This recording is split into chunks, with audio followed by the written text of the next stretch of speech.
And once again, I want to say greetings to each and every one of you, Aquaba, and welcome. Welcome to another round of the Mastermind here on LIBRadio, LIBTV, and on livinginblack.com. Sundays, you and I get together with our family, our global family. And I am joined by a couple of my colleagues. And we look at what is happening in the world of culture, consciousness, historical perspectives. We deal with entertainment, economics, education, health, labor, law, politics, religion, family, conflict, future studies, all areas of human interactivity and development. Today's date is Sunday. It is the 8th of one of you, Aquaba, and welcome. What a joy it is to be with you. And let me welcome in my beloved colleague. Let me get the music turned off here first. And I am joined today by Brother Dwara. We have you in the house. I do believe you can hear me. Yes, I can hear you, Baba. Shikamo to you, Ubuntu Ma to the global LIBRadio family. What a joy it is to have you bright and early in the house today. And I hope you've had a very positive weekend. You've been dealing with some pretty heavy weather, am I correct? Yes, that is true. We just got like another 5 inches on top of, oh man, I'm trying to remember, maybe 20 inches before that, kind of off and on. And then it's the thing about that is then it's gotten extremely cold. So it's tonight it's probably going to be maybe I'm hearing as much as 20 below zero with the wind chill factor. Ooh, snap. That's Maybe. cold. You're reminding me why I don't live in Ohio anymore. Exactly. And why I'm wishing I lived in Kenya. Yeah, we should all be escaping this polarization of, well, Canada moving south. I guess Donald Trump wanted Canada. Well, he didn't get the whole country, but he got the weather. Yeah, that is true. You know, All right. there's some speculation about weather modification with this snow as well. I don't know about that, but you know, I'm open to anything. Nothing surprises me nowadays. Yeah, I do hear that. Let me say greetings too for Africa One. She's checking in from the UK, United Kingdom, as we call it around here. Sometimes we call it the Barren Rock, but that's a whole nother topic. But welcome. She says Hotep Mastermind Panel and Global LIB Radio Family. And also we have checking in on the YouTube. That's she's checking in on Rumble on the YouTube.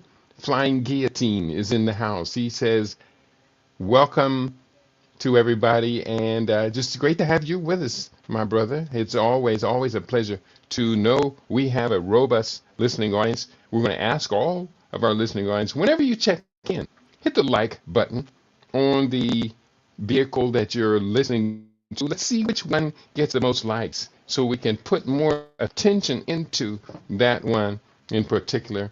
Baba Junius has now joined us.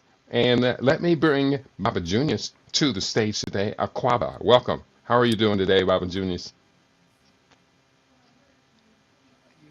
Okay, your mouth is moving, but your mic is not on. I heard him. It just sounded low.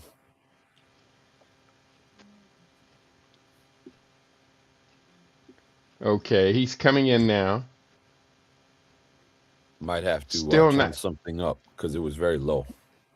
Yeah, I'm not hearing you at all, Baba Junius. We'll be patient with you. There are serious events happening around the world. Did you get the document that I sent you? The Acrobat document? I did get it. Unfortunately, this week has just been so incredibly busy that I have not had a chance to look over it. I actually just got it when I signed into my email for the show, so I apologize Yeah, about that. yeah. I sent it a second time.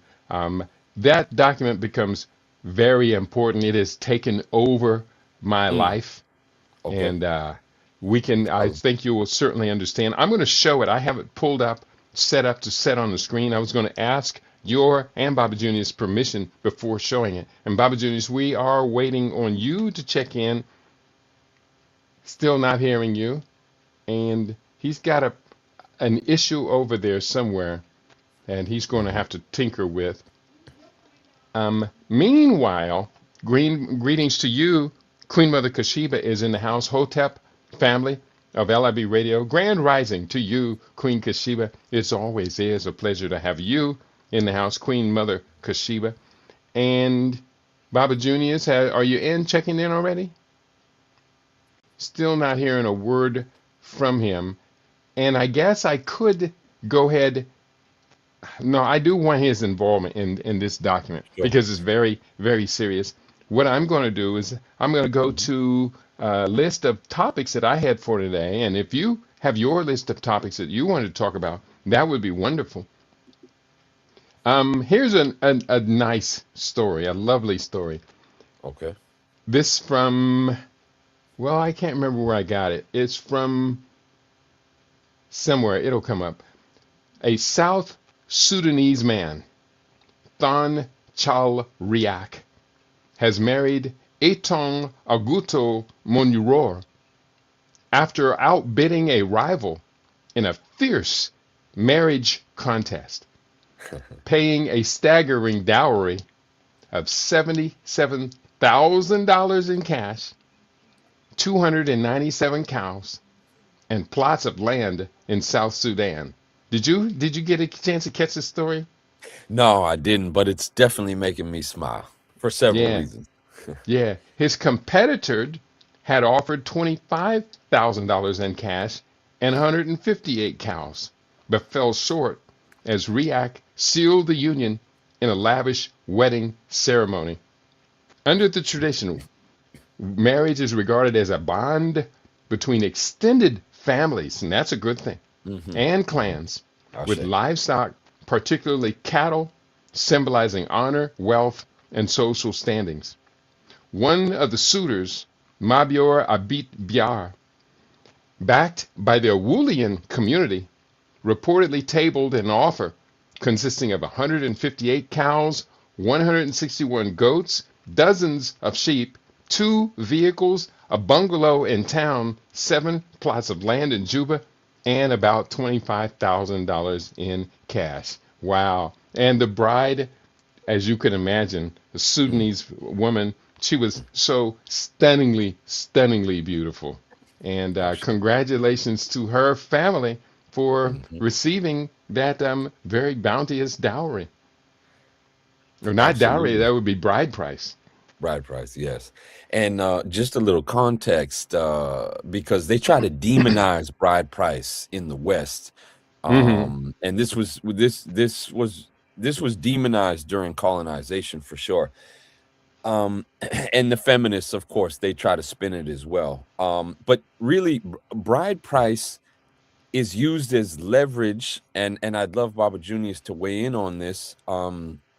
Bride price is used as leverage for 2 main reasons. One, to keep the family together. You know, when you're paying that high amount, there's incentive to stay together. And 2, it's also a kind of a preventative measure against not making divorce easy, because the wife and her family ostensibly have to give that bride price back if she is to divorce the man. So it's a social incentive, really, a familial cultural incentive, an economic incentive to keep people together. And so maybe we can draw from this that brothers shouldn't complain going to that fancy dinner, taking their woman out to that fancy dinner. Yeah, that's right. And it is a contract between the 2 larger families. And if there is a wealth gap between the 2 families, well, this is one of the ways that they can close that wealth gap and share the wealth. I mean, it does. You make the point, and you make it very well. It's a contract between the much larger group of the family. Baba Juniors, do we have you in? Okay. Can you hear us? Muted. Nod your head. I think he's muted real quick. Okay, let me just double check. He can't. Their mic is not connected. That's what the thing is saying. Okay. And let me say greetings to Brother Shabaka is in the house. He says, greetings, Baba, panel guests, and LIB family. Always glad to be here with you, and it's undeniably a pleasure to be with you as well. And he's checking in on Rumble and on YouTube. Joshua K. Empower is checking in. Flying Genius says, Brother Junius, I think he's trying to get you in here, Brother Junius. We're going to get you in as soon as you can get your microphone connected. And oh, I have a new book out. It came out. Okay. I think I received my copy of the book on Friday. The book is called The Conscious Roots, Growth, Heritage, and the Biology of Being. My Mm. brother, my brother, my brother, this book is amazing. I've It's been listening. amazing. I've been You, listening. Absolutely, it yeah, is. yeah. It's just amazing. I'm hoping to get a lot more people started reading my books during the month of February. You know, it's Black History Month and honoring Mhm. our great ancestor Carter G. Woodson for I say. creating that. Hmm. But you know, many of us have complained the shortest month of the year to tell the world's longest history, African history. And so for this Black History Month, I have joined March to February, therefore creating a 59-day Black History Month, or our African, our story month. Hmm. And what I'm doing every day of the month, I'm showcasing two of my books. Now, it's going to actually go a little bit longer because I will have two more books out with this one included, The Conscious Roots, Growth, Heritage, and the Biology of Being. I would love your opinion on what you heard so far on the reading of the book. Absolutely. Well, first of all, it to me really is a black print, and if we want to go with your idea of the black of the deep cool, then perhaps even the word blueprint can be used as well, because blue has a very calming effect on our central nervous system, from what I Mm-hmm. understand in terms of color theory and color psychology. With that being said, this book I feel like is the culmination of everything that you have been working on. It seems like the spiritual, the metaphysical, the practical, the solution oriented, the scientific, the psychological, the philosophical is all bound up in this book, and you create a very compelling argument for not only what the problem is, which, for a long time you've referred to as the litany, but also how we can actually take practical action steps to begin to move ourselves, to shift ourselves, to transform ourselves from that lower vibratory, low energy state to that higher mind, that higher self, that higher body, if you will, that enables us to begin solving our own problems. And it's not just about the self either. From what I've seen and heard you read, um, going through the various chapters on your weekly program, it's also about what we can do, not just as individuals, but what we can do as a collective as well. And that's, for me, what's definitely most exciting. Yeah, that's a great examination. You listened very, very well to the show. And Thank you. also with the book, The Conscious Roots, and I think we do have Baba Junius back in the house right now. We're going to add him to the stage. Aquaba, greetings to you, Baba Junius.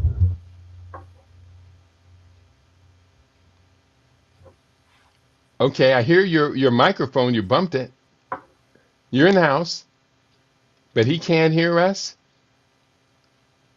Baba Junius, are you in the house? You can hear me, Dwar? Yes, yes, I can hear you. Okay. Baba Junius, you are in the house.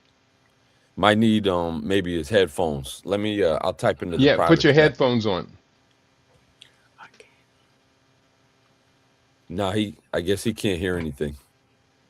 Your headphones are not on? Okay. I don't know what to do, what to say. Um, he doesn't have his headphones on. Put your Yeah, headphones we on.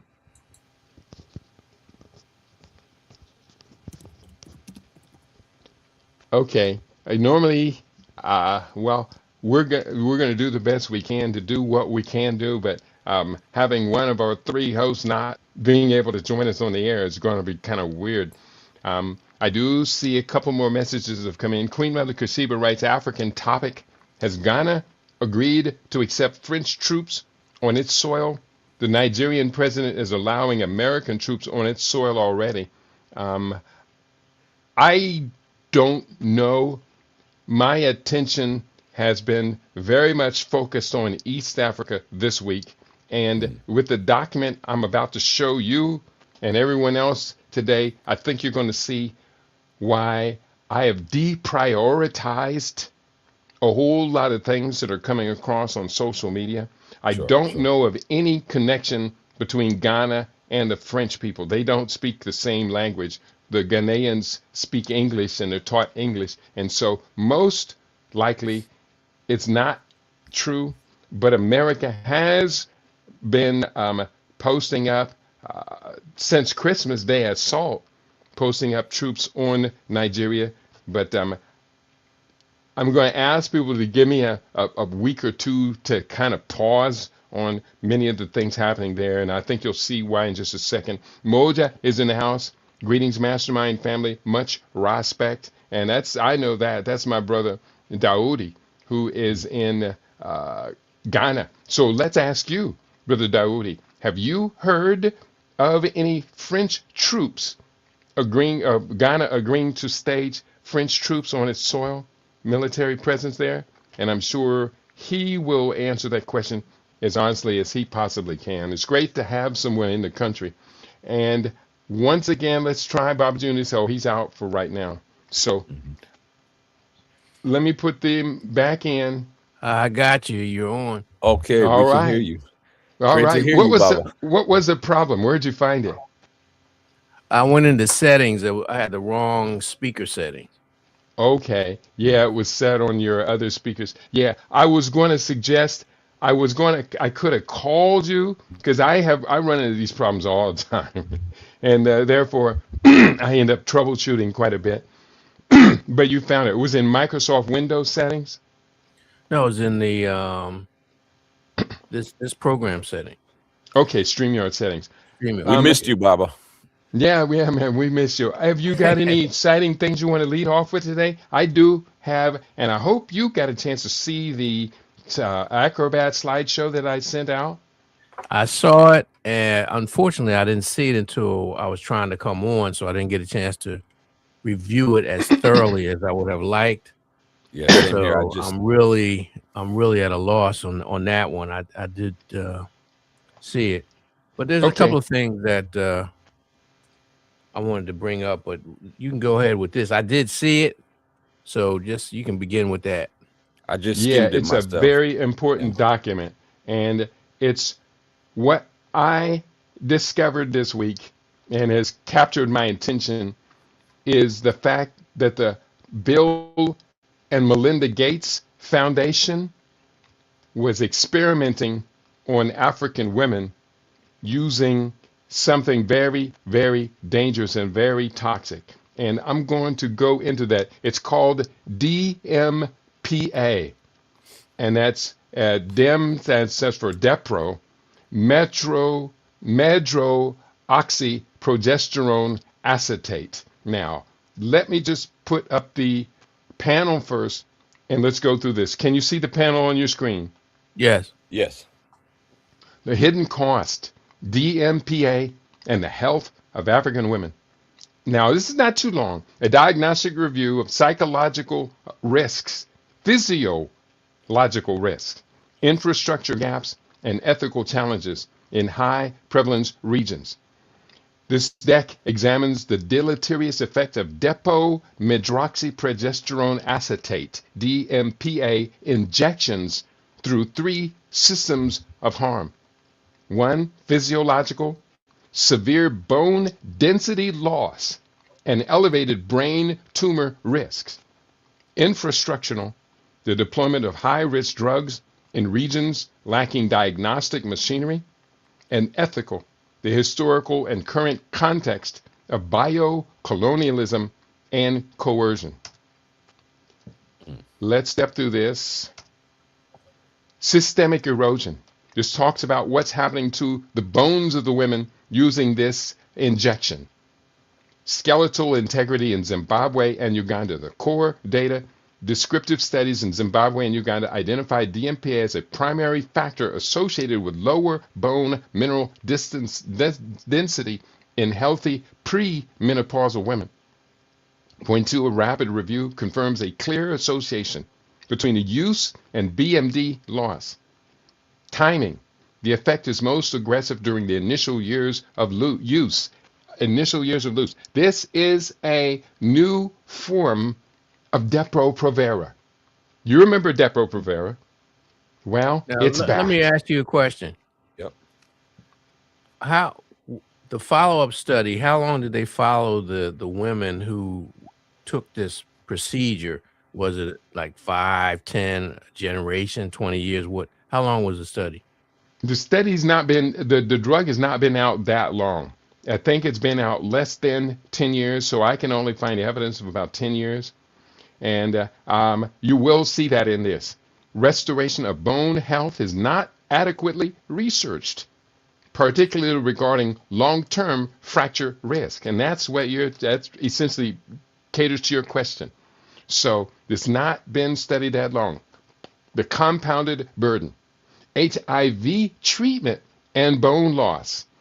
And again, this is overlapping other studies testing HIV vaccines on African women. And also there is within this cohort group of study guinea pigs, there are women diagnosed as HIV positive. Now, that doesn't mean much to me, but it means a lot to other people, especially those who are conducting these tests, because they believe in HIV. I do not believe in HIV.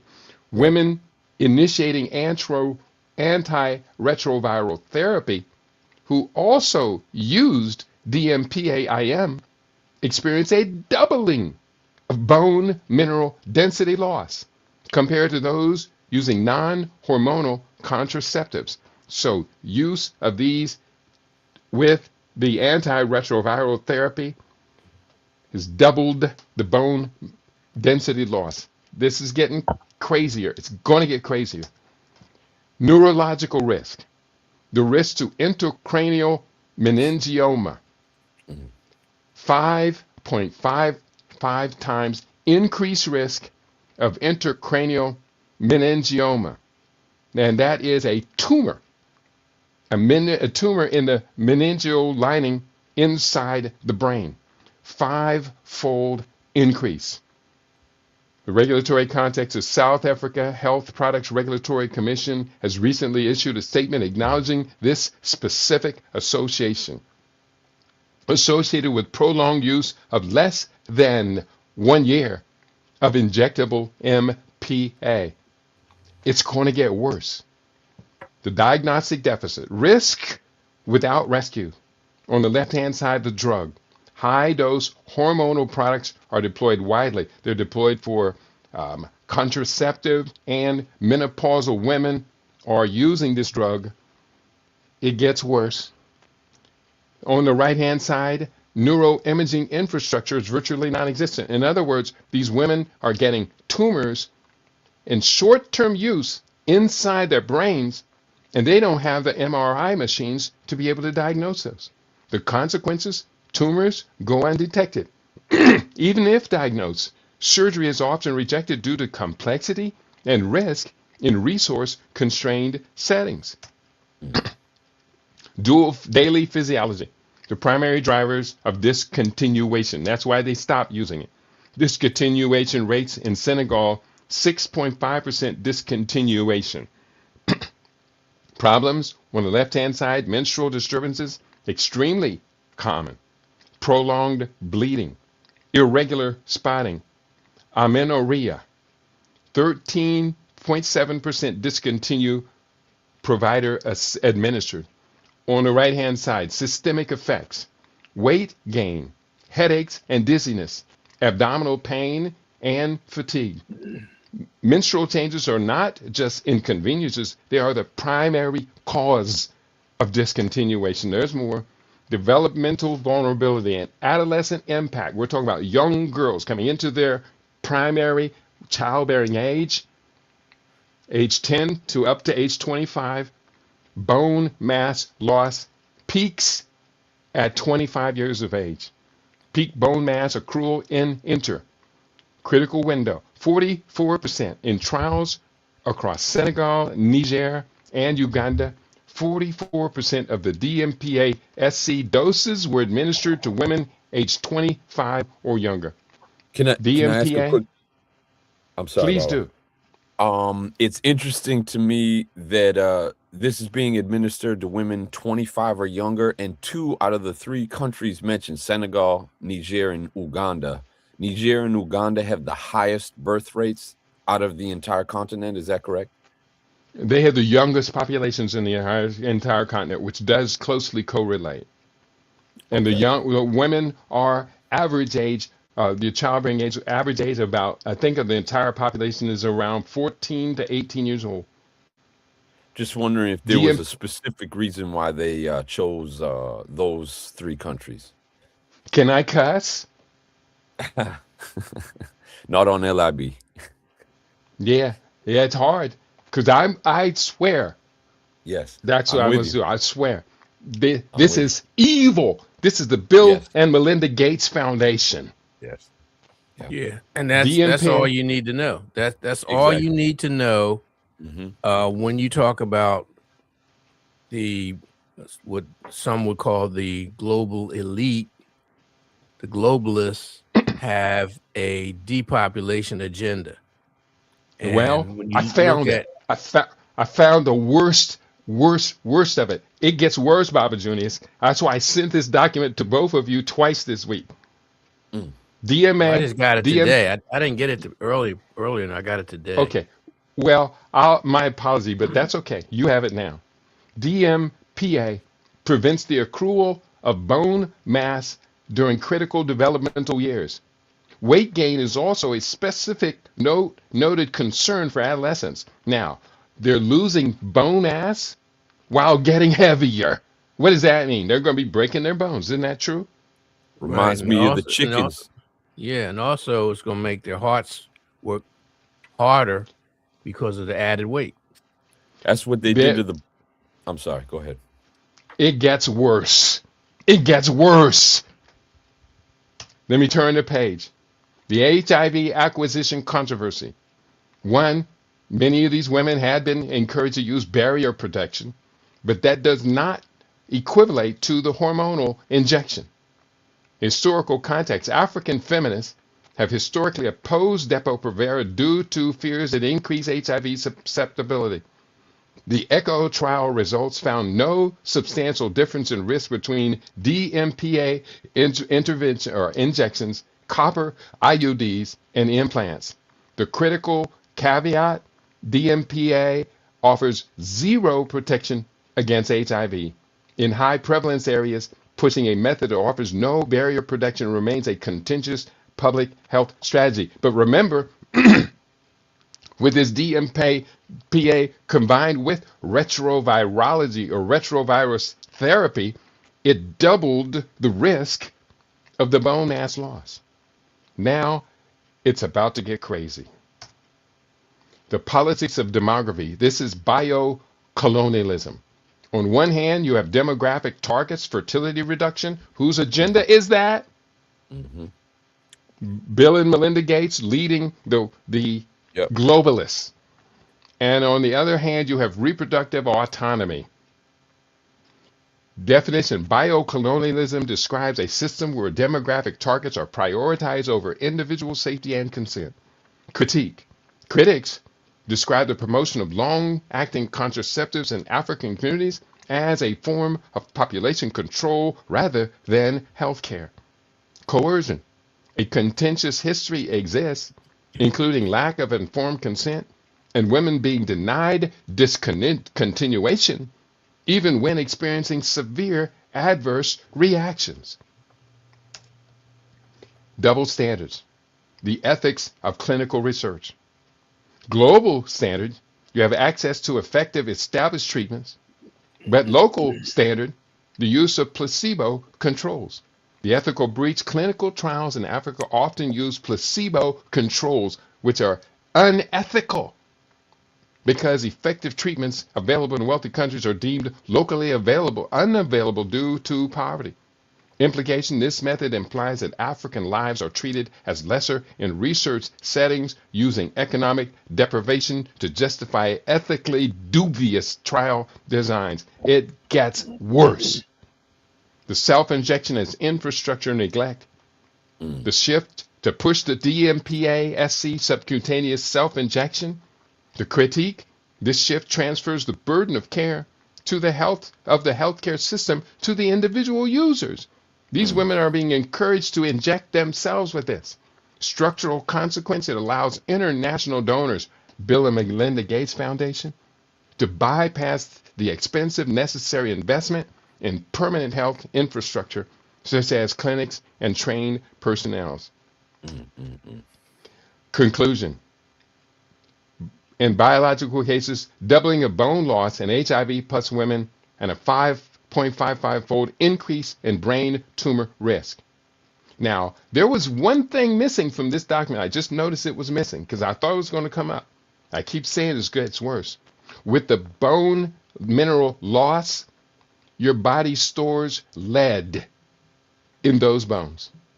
So when the bone mineral deteriorates, the lead is free, and these injections have increased the lead content of the women's blood to increase it something like 18%. And that'll get passed on to the child in utero. Yes, it does get passed on to the child, and breastfeeding as well. If the women are using this injection while they're breastfeeding, they may have gotten the injection after just having a baby, and so they're breastfeeding, and the baby gets lead in its breast milk. The lead is one of the worst problems. The second worst problem, and I think I'm near the end of this, environmental and surgical slate administered in regions lack neuroimaging capacity to detect tumors, so they don't know where these women are getting tumors. There's too many women, 74 million women around the world using this injectable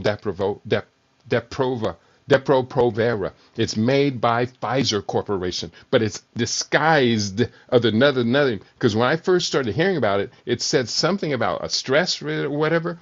And I was saying, what are they talking about? This stressor. That was the name of the drug. But the ethical, driven by demographic goals that are often bypass informed consent and structural investment. Reproductive health in Africa requires safety monitoring and infrastructure, not just access to the injection. Now, I think I'm at the end of this panel discussion. I'm going to stop sharing this, and then I have a second set of notes that I have pulled together over here. Now, did that close? It did close. Okay. So I'm going to pull out my notes and show you what was not on that. It's called Sayana Press formulation. Now, Sayana Press sounds to me like some sort of sub-Saharan media company or something, but no, it's called the Sayana Press formulation. Progesterone acetate has been tested extensively in African women and in African American women. We found a group of 1,600 plus women in Detroit. They experimented on this with them as well, though for different research purposes. Testing in African women, Cyanopress has been evaluated in multiple clinical trials and pilot programs across sub-Saharan Africa. In ECHO trial, a large randomized group, meaning they're using a placebo, involving 7,829 African women in Eswatini, Kenya, South Africa, and Zambia, included DMPA, including intramuscular and subcutaneous forms like Cyanopress, and found no increased risk of HIV acquisition compared to other contraceptives. Studies in Uganda, Senegal, Malawi, and the Democratic Republic of the Congo assessed the acceptability safety, and continuation rates of cyanopress, particularly focusing on community-based distribution and self-injection. Another randomized controlled trial in Malawi demonstrated that self-injection of cyanopress significantly improved continuation rates. Now, there's more. A 2015 study of 1,696 young African American women in the Detroit area found that DMPA use was associated with a reduced risk of uterine fibroids, leiodymioma, a condition more prevalent and severe in this population, the young women. Study also used ultrasound screening and detailed questionnaires to assess the relationship between DMPA use, PA use, and fibroid prevalence, showing a positive effect.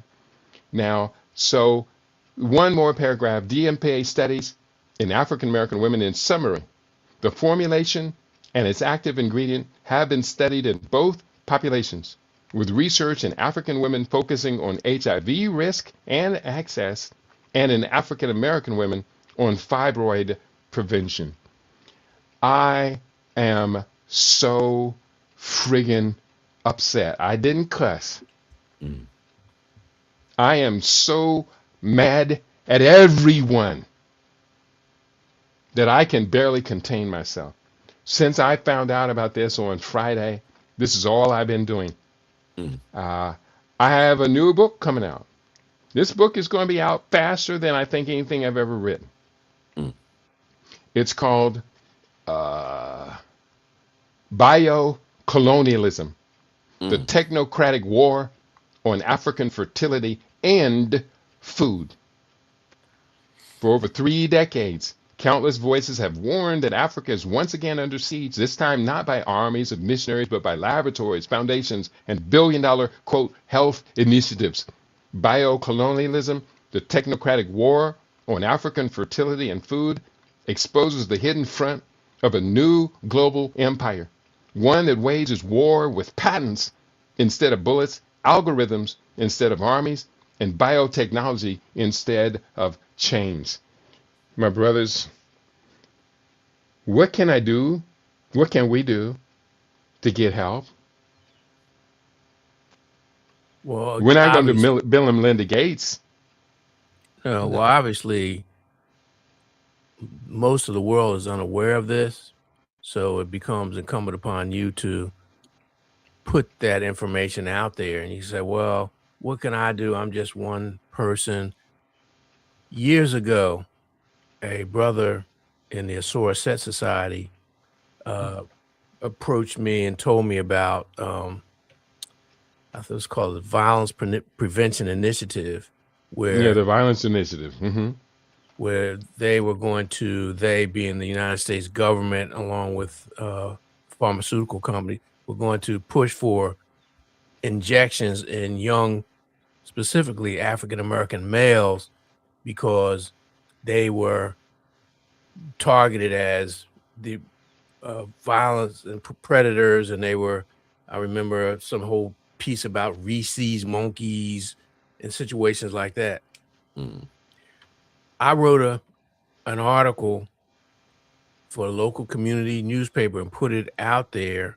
And lo and behold, it took traction and more people became aware of it, and they eventually had to pull it back. So I'm saying all that to say that it is possible that we can slow them down. They always go back to the drawing board, but you have an obligation to promote this and promote it very aggressively, because when you look at the number of countries that were listed in this report that you gave, it's clear it's a continent-wide initiative. And now that you're saying that it's over here and they're introducing it to our people, all the more reason that you have to put it out there. Brother Yeah, Dwyer? I wholeheartedly agree. I was listening to something just the other day, and the woman that was speaking said that if each of us don't take it as a priority in our lives to spread this information or any valuable or life-threatening information, then there's going to be an empty space. And I think it's vitally important for us all to understand this information to the point where, even at the very least, you can pass someone off to information like your new book, Biocolonialism, or the one that you're newest working on, anyways, so that we can stay abreast and up to date with this information.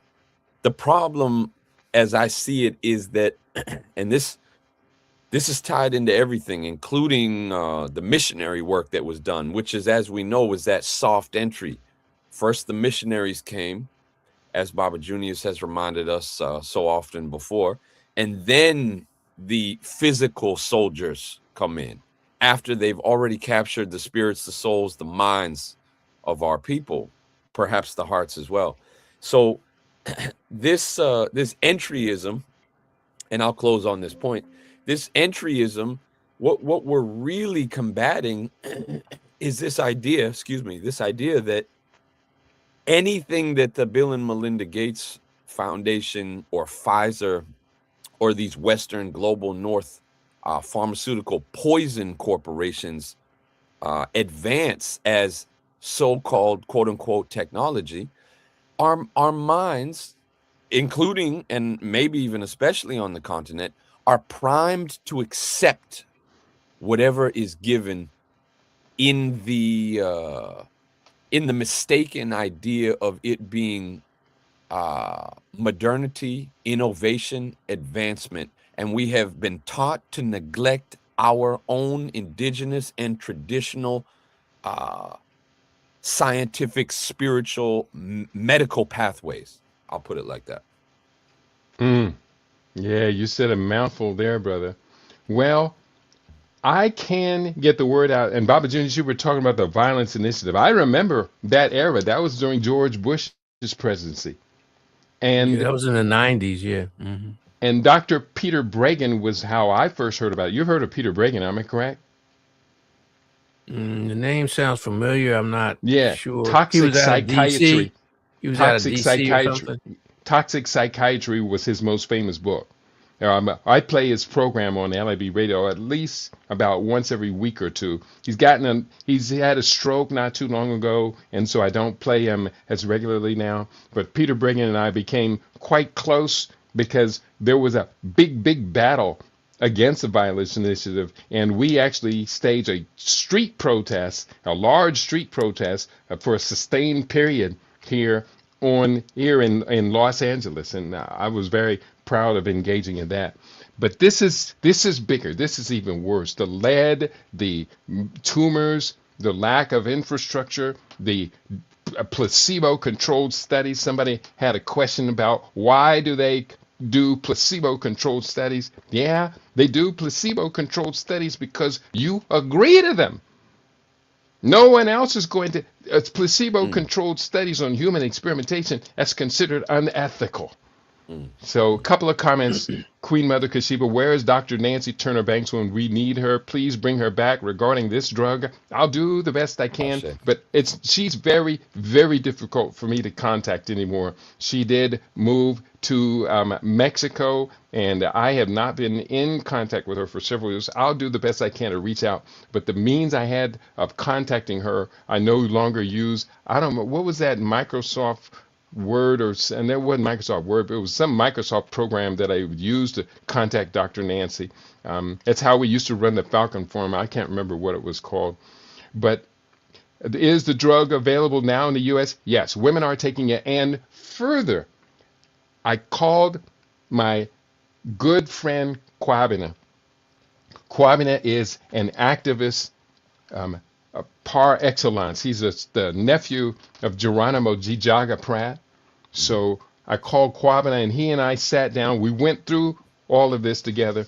And Kwabena is active in loosening our children from the grip of the propaganda of the degenerate hip-hop rap industry. And he's a tireless fighter on that front line. And We discussed this, and I said, Kwabena, because you are one of few people I know who are active out here on the front line, taking on the beast, getting in their face, I'm Mm. going to ask you to help me on this. And so he asked me to help him on another project, and that's helping one of the Black Panthers to get his book published, and that's a very critical issue. It's an exciting book that he's excited about, and he got me excited on. So we're going to start working together on this, but we need activists. How long, how many times have you ever heard people talking about Bill and Melinda Gates and what they do in Africa? None. None, I don't. I hear people talking about police brutality, and that's important. I hear people talking about ICE, okay, and I hear people talking about victimhood, victim mentality, poor me, Mm-hmm. racism. This I can't do this. I don't want to dismiss any of those things, but you have always pointed out, Baba Kitty, that iatrogenics, abortion, and what we are putting in our bodies by way of toxic, ultra processed, poisonous food, alcohol, other chemical substance abuse products. Why is no one talking about that? And so I agree with you. No one. Well, actually, you didn't say that you believe this. You posed the question, and I guess I'm answering. I have not heard anyone talk about Bill and Melinda Gates and what they're doing in Africa, let alone here as well. Mm-hmm. Baba Junius? There were some people who were talking about them during the scamdemic, and then there was some information that came out about them, their activities in India. Mm-hmm. But within our community, very few. Yeah. Well, maybe I'm in a circle where the people around me are well informed and talking about. I hear people talking about Bill and Melinda Gates dang near every day, Mm, but they're not doing anything. mm, They're not doing anything. mm, It's just talking about, oh, what a shame. What Bill Gates, oh, he's such a predator. And Melinda Gates, he drug her into it too. She's a predator. And he, I mean, it goes into details that I don't even want to know about. mm, But here's the thing. I can't talk about this. I got to do something. So mm. here's a step. It's going to be one of the early steps that I'm going to be doing. I'm going to show you the cover of an Wow. upcoming book I'm working on. You see the Wow. cover on your screen? Love it. Yep. Absolutely. Biocolonialism, the Technocratic War on African Fertility and Food. The book is probably still a week or so away, maybe a little bit longer. I don't want to rush it out, but the book is loaded with facts. I use AI to create this book. First, I created an AI model using Claude. I want to create a ghost writer for me. And Mm, so it's taken me about a month to train Claude to write in my style. It's supposed to be able to write so closely in my style that a person couldn't tell the difference whether it was me or Claude. And so I will openly admit, Claude is helping me gather the facts, write the books. Now, Claude has delivered a book size, it's 200 pages long, but I still have to go through and correct all of the incorrections because AI is far from perfect. I have to create an index. I did create the table of contents. You can see in the last 24 hours, I created the cover. Baba Juniors, you think the cover will impress our people? Definitely. Definitely. yeah, it's a Yeah. nice cover. What do you, just out of curiosity, what do you use to create the cover? I think this is nano banana. I think it Nano is. banana. All right. You I'm know, gonna write that we down. did the, we've done the Thursday course on AI, and I've Okay. suspended the last probably 5 weeks of the course while I'm doing my Black Hour Story months on my own books. But I think this is Nano Banana.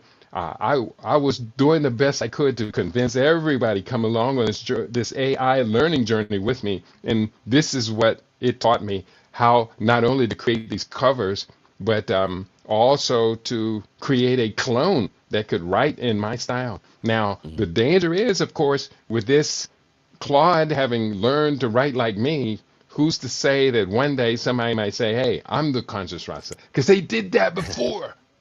They I'm did sure that they did. before. It happened in after the book Rap, Hip Hop, and the New World Order first came out. Mm. There was I ran into this guy. Never met him, but there was this guy out of I think out of your area, brother Duara, and I was watching him, and I said, "Man, this guy's good. He's Mm-hmm. talking about the real stuff, the real deal." And Mm-hmm. finally, I kept looking at him, And I said, "Wait a minute, that's me." And it wasn't me. It was Wow. somebody. It was a reverend somebody. I can't remember who it was. A rev somebody, and he was out there for about 2 to 3 months. And finally, I called him out, and he disappeared. Wow. Wow. Well, So who's to doesn't say they're surprise not me. going to use this algorithm to mimic me? I'm listening. Doesn't surprise me. He's got the word, the moniker Reverend in front of his name. Yeah. Well, I am an ordained priest too, so I guess they had to give him some whatever. But That's can crazy. can we claim this book Yes. for the babies, for the childbearing age women? They're Yes. deliberately targeting women between the ages of 14, where they're presuming that our women are so undisciplined that they're going to be engaging in baby making activity. Can we claim this? I cannot do this fighting bouncing checks. I can't do that. I need a surplus. I need somebody to step forward with $100,000 grant. Now, Mm-hmm. I turned down numerous grants from the federal government. DOJ used to send me grants, and the last one in today's dollars, the last one they sent me, this was back in the 1980s, was for, in today's dollars, $191,000 a year for a research grant. Let's find a way to get access to that kind of money. I'm going to be doing everything I can do, but I'm limited. A couple more comments have come in. I can share those comments, but I do want to hear your opinions. Baba Junius, you know I respect you so much for what you do and your commitment to fight through whatever obstacles there are. Brother Dwara, I know you Mm-hmm. have the magic. You are our future leader. Mm. So give me That's right. advice, brothers. It's going to be more work because you're a sole practitioner. But remember, several months ago, you were talking about you were delving into AI creating videos. Mm-hmm. And I think you've already done a documentary, but you did it, using the old technology, your Chuaside. So I'm Mm-hmm. suggesting that you use material and create, in addition to the book, create a video Mm-hmm. with the salient issues and what needs to be done, and actually research and point people in the direction of actions that they can take, because that seems to be the way we're going. We're still part of our challenge is to encourage and promote literacy, reading, Mm-hmm. love of books. So yes, do the book, but also use the other medium. I agree, and I think the way this technology is going, you might be able to turn that LM Notebook slideshow into a an edited video with just narration. That might be the only thing missing is narration. Yeah. Well, I did that already. I just haven't shown it to anybody. Okay, well, there you go. You ahead of the game. The other thing I was going to say real quick is I believe that in order to get a book into a library, it has to be hardcover. And if that is true, then perhaps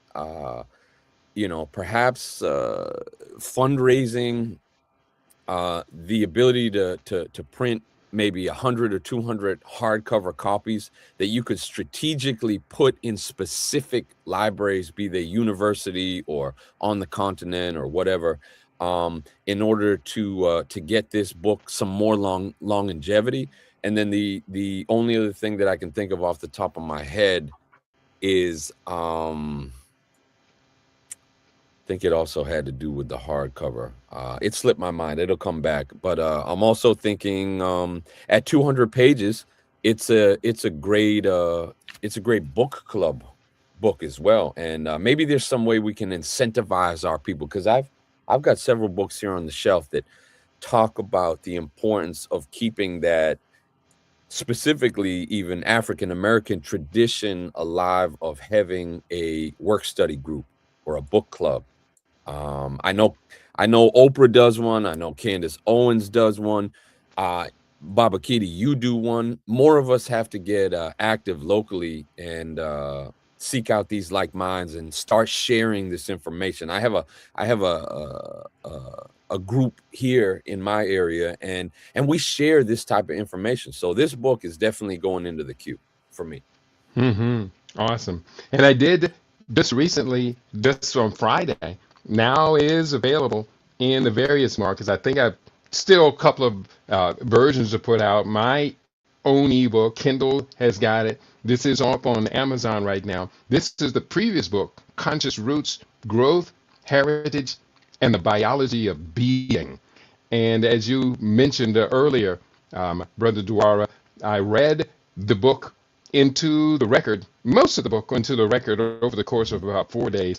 The book is shockingly good. I mean, when I got my hard copy of it, it's a paperback. When I got my copy and started reading it, I read late at night. It was a page turner. I couldn't stop reading it. And so this book is really, really good. I want to thank my sister Africa One, Brother Juma. I know you are in the house, and Brother Shabaka for being the early ones to get their hands on the book. But this book should sell 10,000, 100,000 copies. It kind of tells, I detail in the book, it's kind of like, in certain ways, a biography, even though I don't tell it like that, because it shows my journey through the consciousness of the Rastafari movement, how I discovered Ital food. It talks about our roots, the Rasta roots. I talk as if I am the Jele. In fact, you can see the back cover photograph of me as a Jele telling our story in this book. That I guarantee, I've never said guarantee about any of my books. I guarantee no one will regret buying this book. And I'm going to do the best I can to get it on all the media. I'm going to send it to Anthony Browder. I'm going to send it to all of my friends I know in the media. And Carl Nelson, of course, will get the book. We did discuss the book on a couple of weeks ago, when Carl called me at the last minute. He woke me up in the middle of the night, and I went on his show, which I don't have a problem with that. It's just that, if I can just get a little bit more advanced notice. But a number of comments. Excuse me, I'm talking real fast. I'm kind of stuttering over myself. A few comments. Queen Mother, is the drug available in the U.S. now in the U.S.? Yes, it is. What company has developed this drug? Pfizer, Pfizer. Rory, 10X is in the house. Biological, plus environmental, plus psychological, plus governmental, plus financial equals psychopathic, malignant, narcissistic totalitarianism. Woo! Man, you said a mouthful there. Content, Queen Mother Kasiba, what methods of delivery to these countries have been used? World Health Organization, UN, and other agencies? I only know of Bill and Melinda Gates Foundation and probably the World Health Organization as well. But this is a very controversial thing that tends to, scare governments and other associations away. Why use a placebo and birth control trial? What can be gained from that? It's only an experiment. These are the type of experiments that they cannot do openly. Take time and introduce this to Black Talk Radio. Baba Junius, does Black Talk Radio still exist? It still exists. There's a brother who has a program on one of those channels. This Elliot Booker, Time for an Awakening. He That's usually right. sends me an email about the show because it comes on Sunday. I didn't get one today, but check it out. I look, Time for an Awakening, and see if you can get on his program, because it comes on, I think, at 6 o'clock on Sunday, 6 p.m. on Sundays. Mm-hmm. Yeah, he and I Also, have been communicating, and I have done the show a couple of times. Elliot Booker's a good brother, good talk show. yeah. Also, there's I think it's out of New York, Sankofa Video and Books, Sankofa Bookstore, It's DC. Yeah. Highly and Garima. also, and was the one I just saw it. Third World, well, Hockey Matabuti was that Third World Press, right? Doesn't he do some? I mean, he's a publisher, but doesn't he support black books? Yeah, and then there's African World Books. That's my brother there. I haven't talked to him in a while. I know he's going to want to get his hands on both of these books. He's just going to buy them in bulk. And he does a talk show as well. Okay. Now, what is H. Khalifa doing? Is he doing any? I know he used to have bookstores in Philly. Then when he left and went to Virginia, I lost track of him. Yeah, he's kind of at the end of his working phase. He is an elder, and I believe he's Right. getting close to 80 years old now. So I do reach out to him quite about once every month or two, but I don't get responses from him anymore. So I Yeah. suspect that he may be in the last leg of his lifelong journey. Yeah, it's been a while since I've spoken to him, like maybe over 10 years now. Yeah, and I don't want to write the brother off Right. because I know he eats very healthy. His daughter prepares food for him. I think she's still with him. And he does stay very active. His body mass index is very good. So I don't want to dismiss him or write him off, but I have noticed that his energy is not what it was before.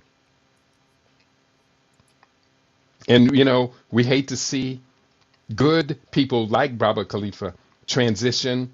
Although when they do transition, we celebrate all of that, what they did for us. And he's still working for us. The Right. other Right.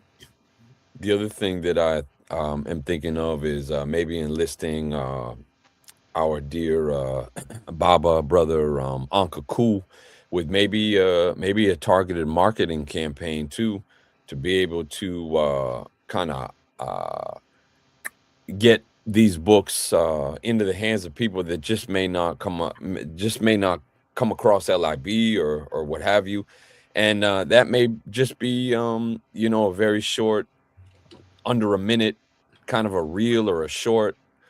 I'm not the biggest fan of those, but in order to get the information out there, you may just need to come out with something like that, where you could just grab someone's attention and convince them in under a minute why they need this life-saving information in these books. Hmm. Yeah, that's a good idea. I did put a bunch of those up on YouTube, and then I kind of stopped doing it, but I can go back into it. It didn't really get any traction. The other add Scotty Reed to your. I haven't spoken to him in years, but he was one of the main founders of Black Talk Radio Network. So he's still active. I just pulled him up on a browser. So he has his own podcast. So these are people who can help you promote the book, and who would be, in my view, would be receptive to what you're doing. Another angle, Yeah, just yeah. thinking. Further comments. Go ahead. Continue your comment, Dwar. Sorry, I was just going to say that. Are you there? Yes. Can you hear me? Another Yeah. angle that I was going to mention from kind of more of a propagandic lens is, the Epstein files have revealed that supposedly, allegedly, Bill Gates had contracted an STD and was surreptitiously striving to figure out a method of delivery for giving Melinda Gates antibiotics without her consent or knowledge. And that can be woven into the narrative of, because we have to break this spell that our people have with the cult of personality. And it's kind of like, how, if this guy was willing to do this to his own wife, why should we be supporting anything he's doing by the way of making any type of medical, so-called medical, really poisonous interventions for our people? So that's just a little angle that I might think about using as well, continuing to cut down and demonize these demons. Yeah, well, I heard that story, and I do know a little bit about that in the background, but I'm trying to get our people out of this salacious obsession with celebrities. And I don't want to fall victim to it as well. So Well, that's my telling point. that That's how you story, do it, Well, buddy. but see, he's not a celebrity. He is a demon, as Dwar called him. He's a psychopath, second generation eugenicist, a person who was at the helm of the scamdemic. And so putting him out there because he's behind this. The other thing, you talked about the World Health Organization. Don't forget his Gavi, that Gavi. vaccine thing that he has to promote Initiative, yeah. vaccines. So he's not a celebrity in the sense that he's somebody that we should look up to and be in awe of.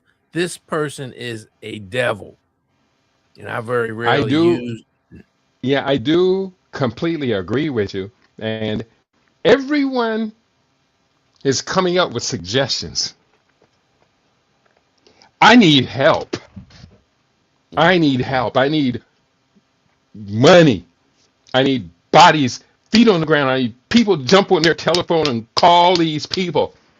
Now, I'm getting a little excited over here, but this is the level of I am driven to do the research. There is probably no more targeted researcher in the world, in the African world, other than myself on fertility issues and these other type of issues.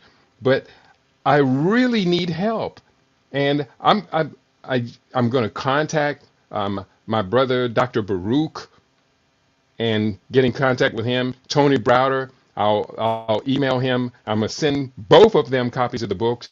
Jaquetta Parham, she's getting a copy of the book as soon as possible. But I can't even afford to restock the books to give them away. If everybody out there listening today would go to they would go to the Conscious Rasta Press, which I just redesigned all my websites. That cost me as well. I had to buy new hosting because I lost access to LIB TV and LIB radio and all that stuff. All that stuff is just kind of like faded away. I'm not going to try and recover it. Conscious Rasta Press is where I'm at now. And I've been redesigning the website. I had to put off even redesigning the website because I was like at zero and I couldn't even afford to get a Wix website at that point. And then I had to turn back on my Acrobat. I had to turn on Photoshop. After canceling my whole Adobe account, I got pressed all the way to the wall. And you know something? Good. Because I needed to bounce off the pavement. And I bounced off the pavement. Now, it's still risky. I'm still investing a lot. But the money that a millionaire or a billionaire or even a thousandaire would have, we're talking about saving babies and their mothers. I get excited and very passionate about that. I remember last year we were talking about raising the money to buy ultrasounds, portable ultrasound machines. You remember we were talking about that? Mm-hmm. Ethiopia, yeah. Yeah. Then no money came in. I'm not saying none at all. We had like enough money to just turn it into let's go to Africa and give away books.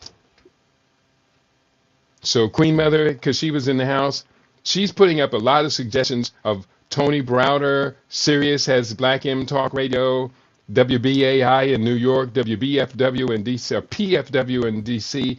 Please look at my comments, please.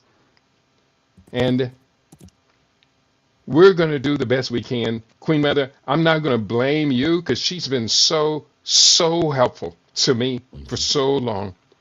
I'm going to do the best we can. She says, what about Paul Coates' Black Classic Press to publish this? I think that's a great idea. I don't know him. I've never met him. I will get to my brother who's at African World Press. I can't remember his name. He's in Baltimore. Nati is his That's name. Coach. That's Coach that's in Baltimore. Paul Coates? That's Brother Nati? No, That's somebody else. No, the brother, the publishing company that Queen Sheba mentioned is in Baltimore also. Okay. I'm going to do the best I can. It would be nice to have a book agent because I've been self-reliant for so long that I almost don't know how to ask other people to help me.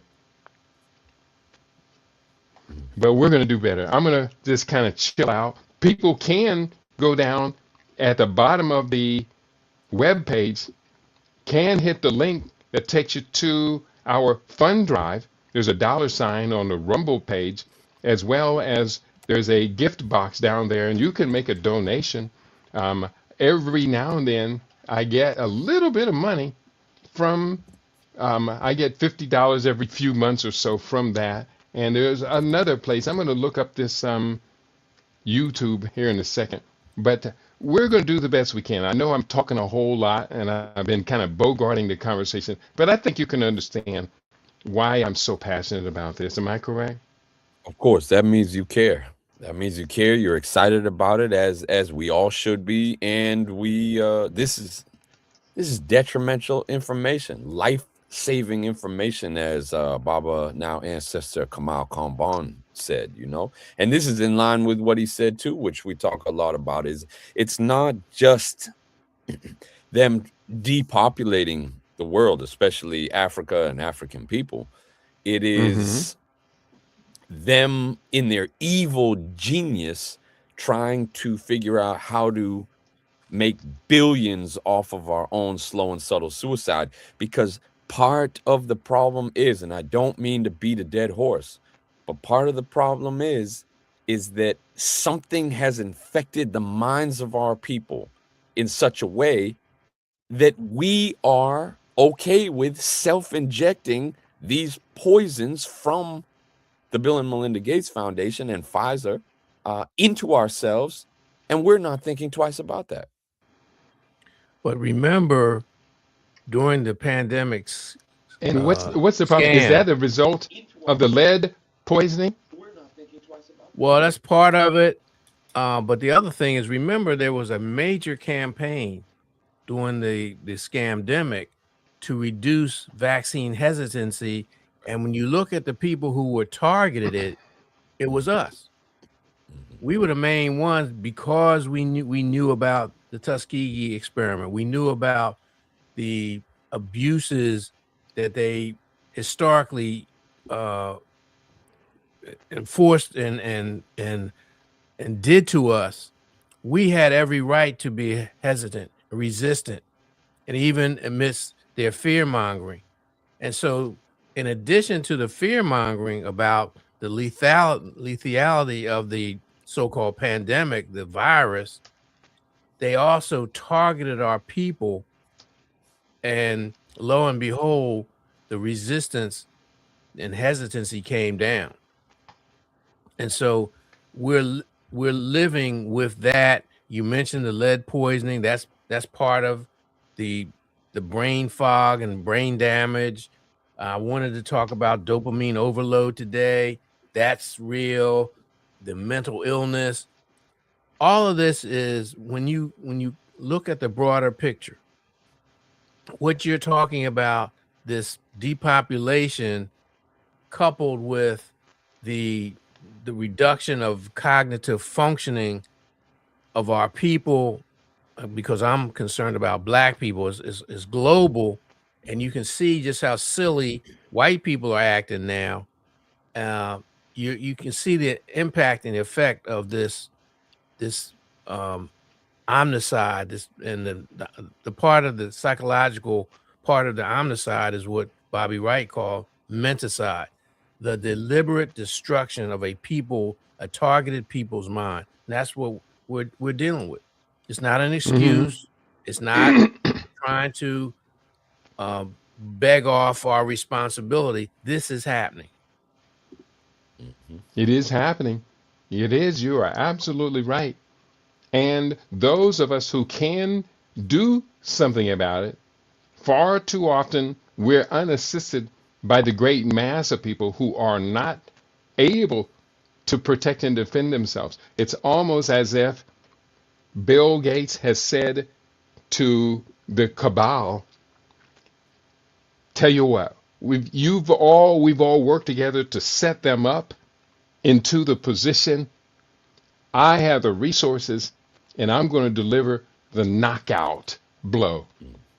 I'm going to knock them out. We're going to keep the African Americans from even being interested in anything beyond the trivial or the local. And we're going to go ahead and take Kenya first on our way to taking the Democratic Republic of the Congo, the biggest prize on the planet. They're going to take it. They're taking Kenya, they're taking Somalia, they're taking Ghana, and we don't seem to have any response to it. This is one of the reasons why I wanted to be able to focus in on teaching a course on game theory. Mhm. But I'm not going to be I'm not going to be able to set aside that time for teaching game theory. And I wouldn't get compensated for it as well. Ain't nobody going to pay Kitty to teach them game theory. Come on. When game theory is the only thing that will be able to compete against these people for the planet. Misappropriated priorities, distraction. There's numerous reasons why, and this is not by accident, as we know as well. Why we are not the vast majority are just not looking towards the continent. If anything, we might be running away from it. But Mm-hmm. what's come to mind, and there's a trope or a concept here, is that we had I think of Mansa Musa. We had these vast trade routes, and it seems like the adversaries are creating bio colonialism routes. And you're right, they're taking one country at a time, and the destabilization efforts are not just resource and mineral. They are very much medical. And I just don't hear enough people talking about it. There's the book Target Africa. There is Medical Apartheid by Harriet Washington. There are several books, and there is a kind of more of an Mm-hmm. interest in this. But I agree. We need to think of solutions in terms of how to better spread this information amongst the larger demographic of our people, both continental and diasporan. Maybe creating a new Mm-hmm. trade route, the Mansa Musa initiative. But the gold that we're throwing off of our elephants is information, is wisdom, is life-saving information. Mm-hmm. Yeah, yeah. Good points you make. Excellent points you make. I But like that Mansa Musa trade route. keep in mind, as part of game theory, most of our people are unaware of it. But keep in mind that for every initiative, and when you look at our history, and this is Black History Month, and when you look at specifically, I'm not just talking about dates and names, personalities.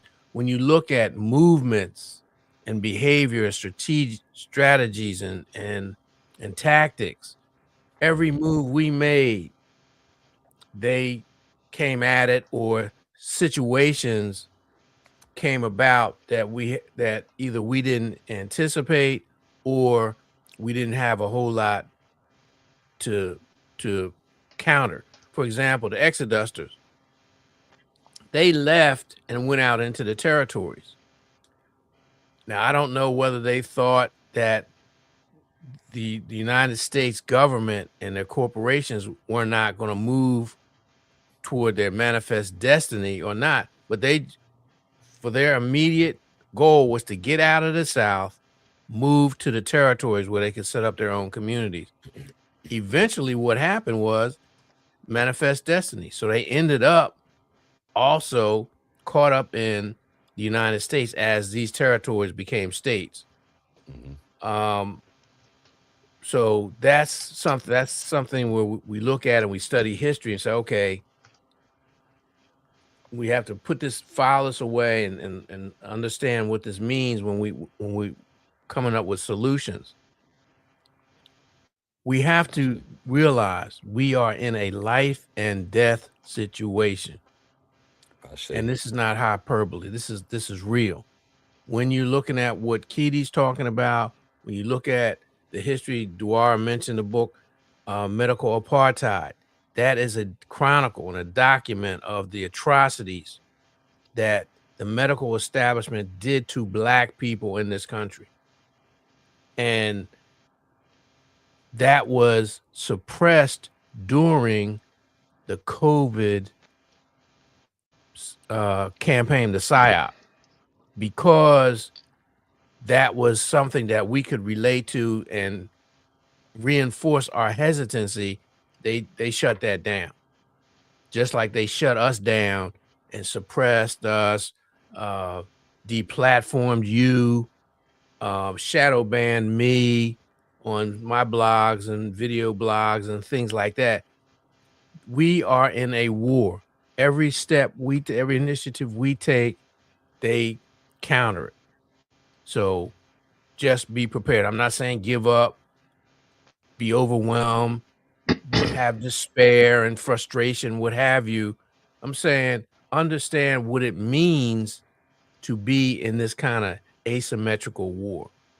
Mm-hmm. Valid. Good points you make. Today's Super Bowl day. Yeah. Enough said about that.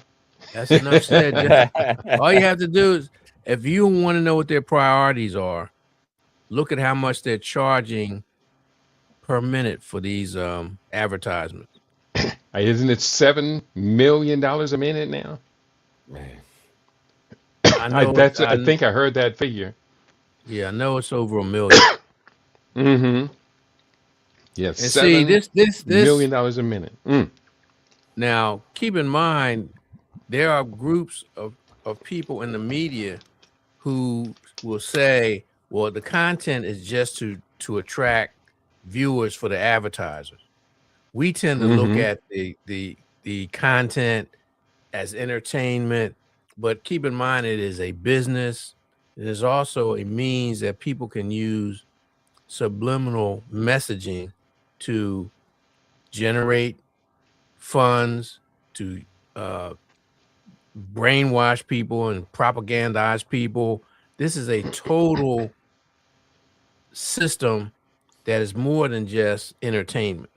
That's why they can pay those actors, those producers, the writers, that much money in a capitalistic society whose whole premise is to have a cheap labor.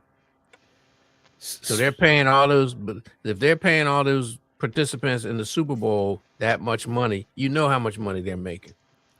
Can I ask a question? Speaking of entertainment, this year's slated Super Bowl entertainment is a very flamboyant figure by the name of Bad Bunny, who's known for wearing women's clothing, by the way. My question is, do you think that the male cheerleaders are going to be on stage dancing and twerking with Bad Bunny? Wouldn't be surprised. Wouldn't be surprised. Yeah. Now, I mean, you might have been being facetious, but look at who has been the halftime entertainment It's so true. in the You're right. past several decades. And look at how they've used that to promote their degeneracy, whether it was Hmm. Janet Jackson having the mishap with her breasts on live. Come on now. Yeah, exactly. It seems there's always a controversy Yep, with the yep, entertainment. yep. And that's for viewership too, as we know. That's for viewership. They're stirring controversy, chaos, confusion. But part of it is when you look at what's happening, and we predicted this years ago in the Falcon Forum. We talked about civil unrest, incivility, division, and potential for civil conflict. May not necessarily be civil war like 1861, but we're talking about divisiveness to the point that I believe part of the menticide is the white males who are fighting back. Somebody like Bad Bunny just drives them crazy. This is just one more, the Steve Bannons and all that crowd who are fighting back, whispering in Trump's ear, all this kind of stuff that he's doing. They're about to go. They're about at some point they're gonna have a Popeye moment. That's all I can stand, and I can't stand no more. And they're gonna snap if they haven't already. Well, Right. yeah. What's to stop them from being triggered? Because Nothing. apparently our team has very little input on what this whole game goes down. Yeah, but we're not in the game. We're on the sidelines eating popcorn. Yeah, I guess. Yeah, I guess from a brief understanding of this, I have very little understanding of this, but I guess what's the guy's name? He's from South Carolina, the black guy who's a Trump ally. Oh, Tim Scott. Tim Scott did get Trump to stand down on something happened. This Trump et al. Went really excessive, and Tim Scott says, "Hey, you need to back." Oh, it was about the gorilla video, the gorilla of Trump reposting a video depicting Barack Obama and Michelle Obama as gorillas and monkeys, as primates. Did you guys? I trusted you did see that as if that meant anything.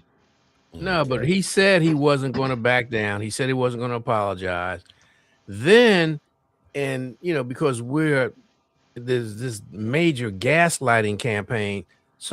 They said, it was a staffer. Then they said, oh no, this was a reference to the Lion King. I mean, they just are making people stupid. They put this stuff out there, and because of the division, so his MAGA ice are going to rally to support him, and then we're going to be in reactionary mode, like this is something new, that this is the first time white folks have ever tried to denigrate our images or try to make us look bad. But meanwhile, I forget whether it was either John McCain's funeral or I think it might have been Jimmy Carter's funeral. President Trump and former President Obama are laughing and joking, very camaraderie through the whole entire service in lockstep. It is we who are being deceived, thinking that this Republican Democrat schism is real and that there isn't really a uniparty in effect. And at the end of the day, all these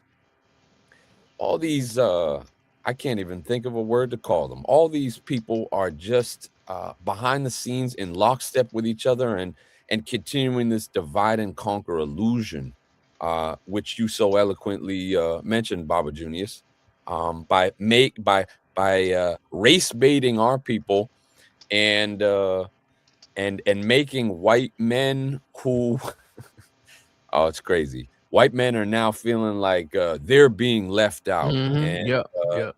Poor me, like I said, victimhood. Everyone is being turned into a victim. And what happens when everyone feels like a victim is, to your point, I think that's when violence occurs. I think that's when civil unrest occurs, because everyone is feeling like they're getting the short end of the stick, so to speak. But they're pushing that. They want that. I Exactly. saw there was a little meme or a cartoon. They said, "Up, no revolution today." Talking about in Minnesota because it's too cold. They're pushing that. Those killings. That's what they want. They want something like that so they can generate the same response like what happened when George Floyd died. They want confrontation. They want confrontation with the government. Trump is playing into their hands by sending these mass agents into the cities. He's playing into their hands by sending militarized deputized National Guards people into these cities where the governors haven't asked for it. The mayors haven't asked for it. It's against the Posse Comitatus Act. All this kind of stuff. They don't realize we're being set up for a fallout, pushback. And it's just that so far there's been restraint. And I'm wondering when the weather gets warmer, whether that will change.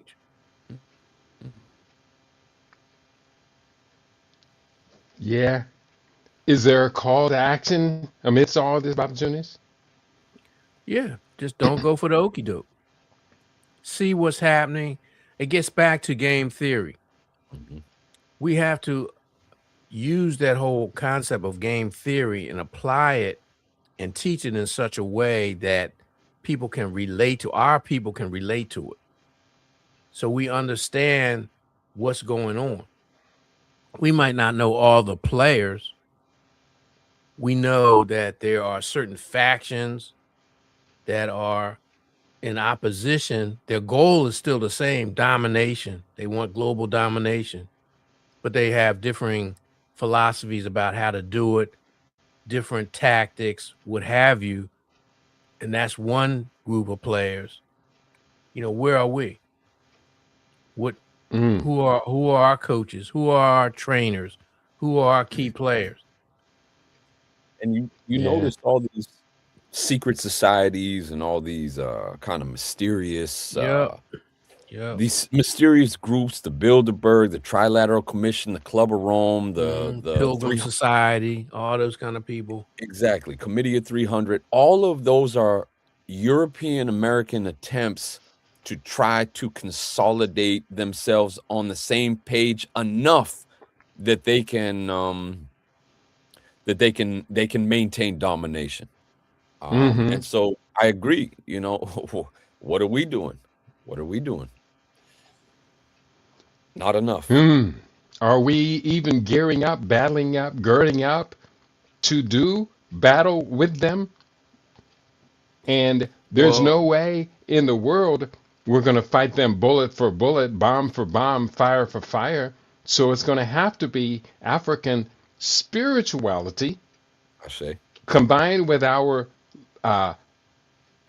management of Africa's natural resources, because ultimately these people, they need Africa's resources to maintain their dominance. They need the gold, they need the platinum, the coltan, the columbite, and uranium, everything else. They need it all.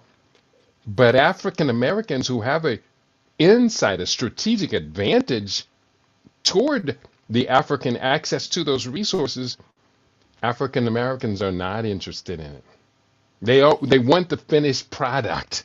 They want to buy the finished, newest, latest iPhone, but they don't want to go back in and dig up the resources, mine and what's it called, smelt the metals and design. We have these engineers.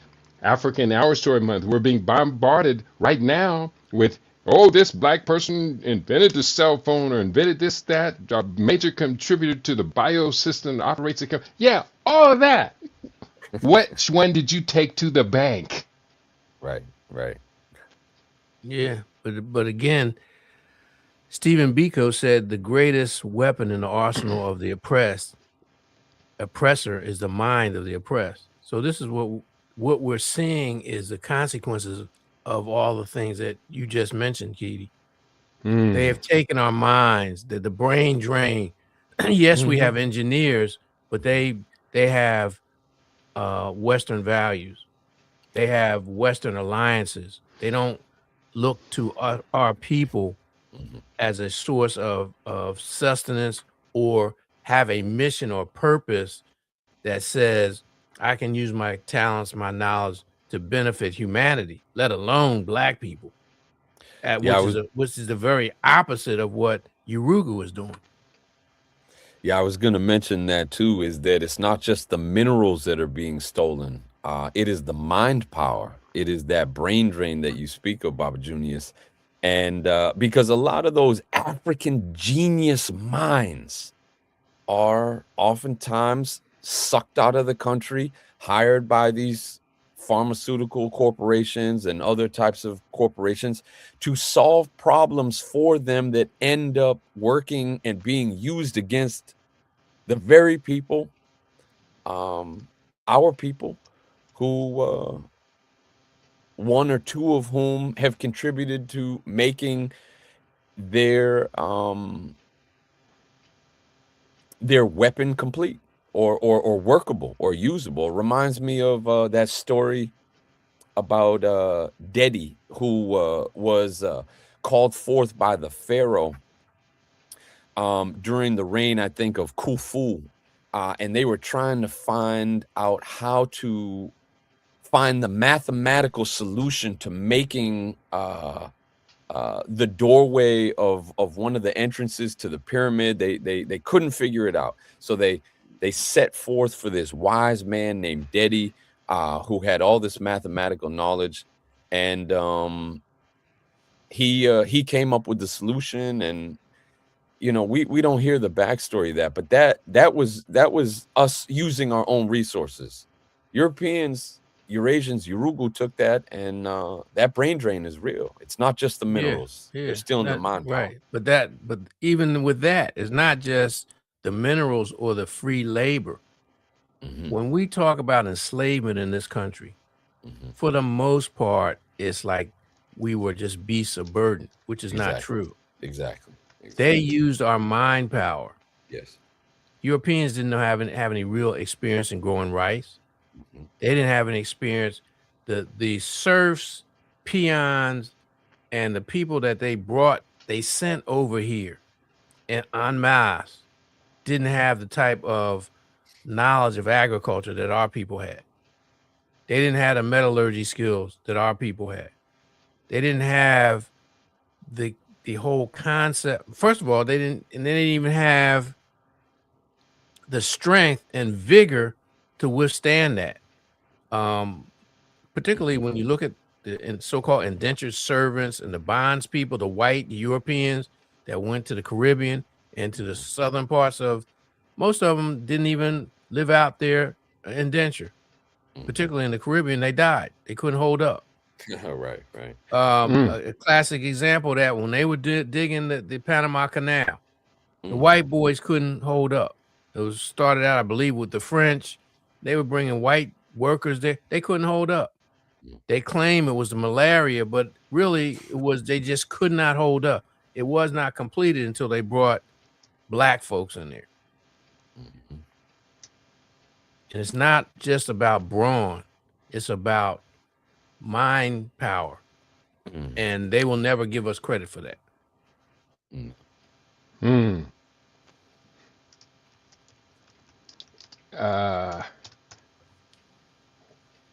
Do we give ourselves credit for our own mental contributions? I've heard people say when they ask, well, what do African Americans have to bargain with, to negotiate with? And I've heard responses to that of people saying nothing at all. I don't think that's accurate, but I don't Same. think that most people even know what is in our list, our basket of resources and assets. One thing I remember you saying, Baba Keedy, several years ago, and this always stuck with me. I felt this was very profound.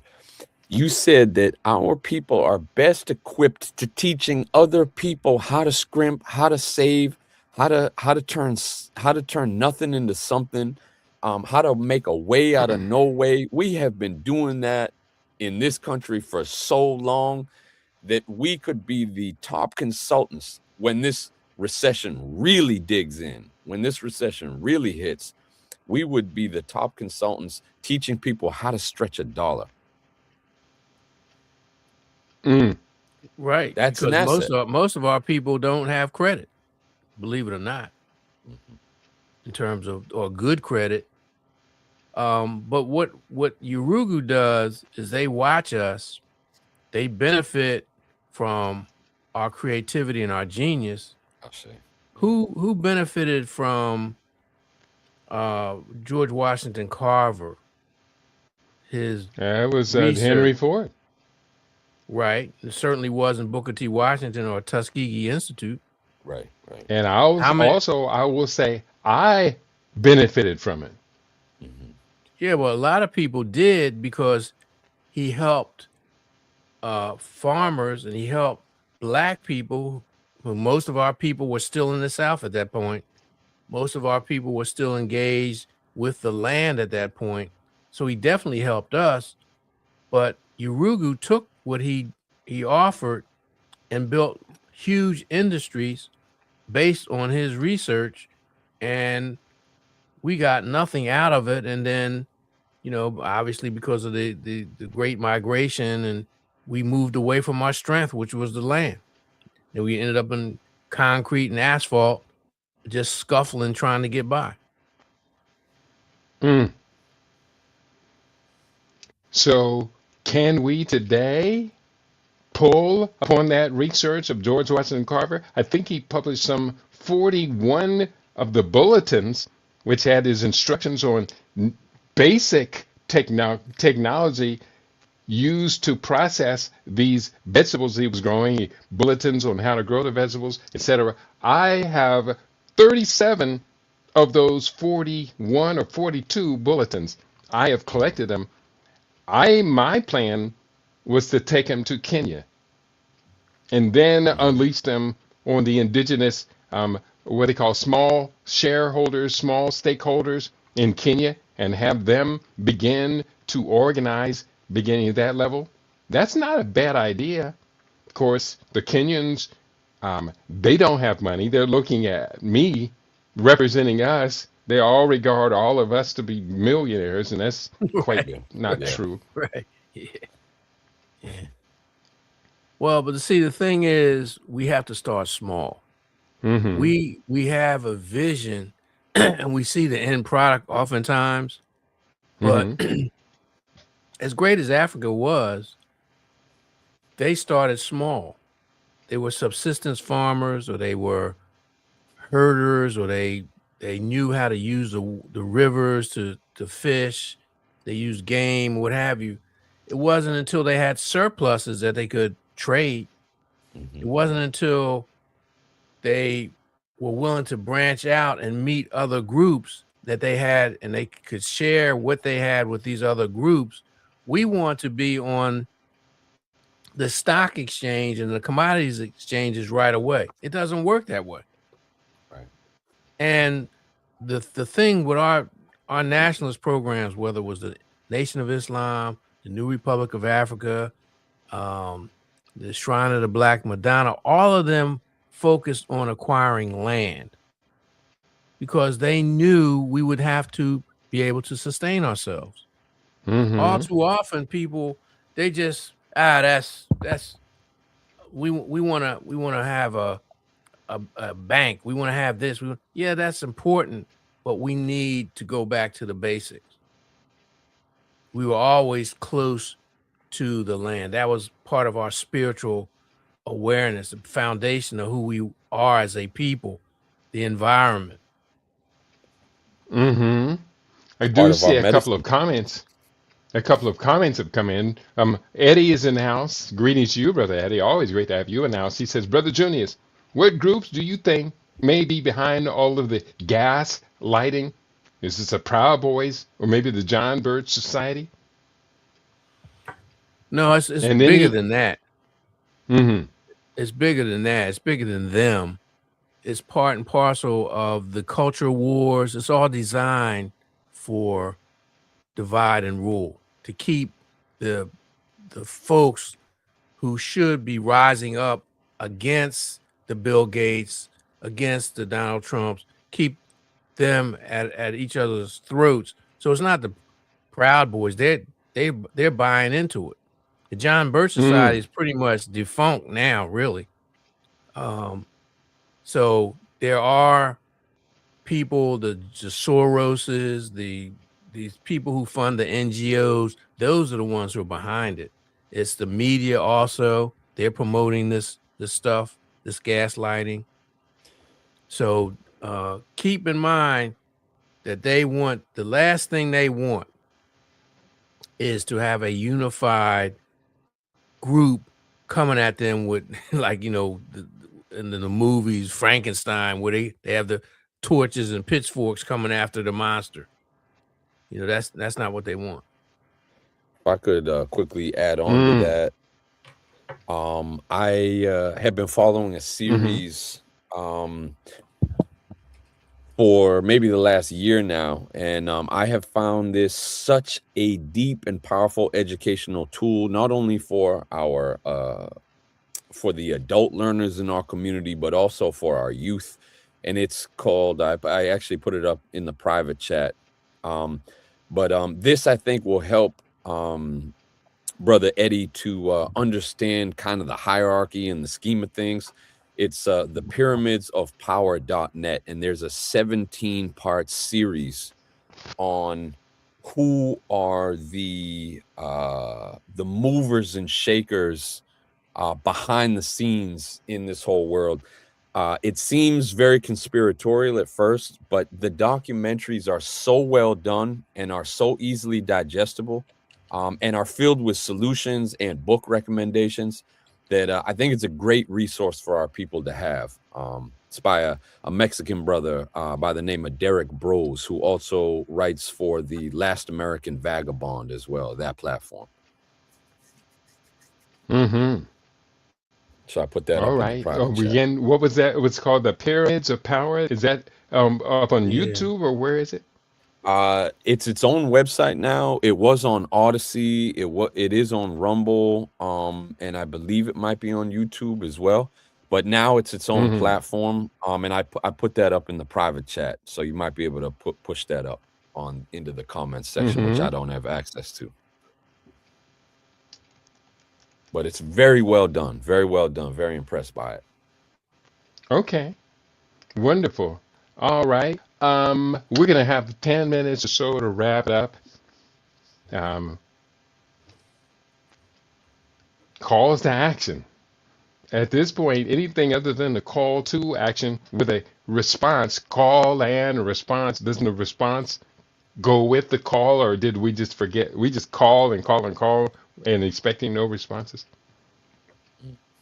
Well, the thing is, because we're so spread out, it's hard. It's not like we're all lumped together in close proximity. So the Yeah, it's call true. is That's out true. there, and the response, there are responses all over, and you can see them by some of the comments or the questions or the loyalty of our viewers and listeners. And also, I'm sure there's some infiltrators in there who are listening and passing information on. But